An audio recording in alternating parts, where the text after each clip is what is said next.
और सलेश के जे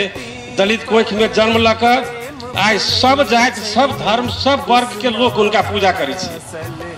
ई मैसेज मिथिला के माटी यहाँ के समुच देशवासी के द्वारा कनिका बड़ के बात ना है।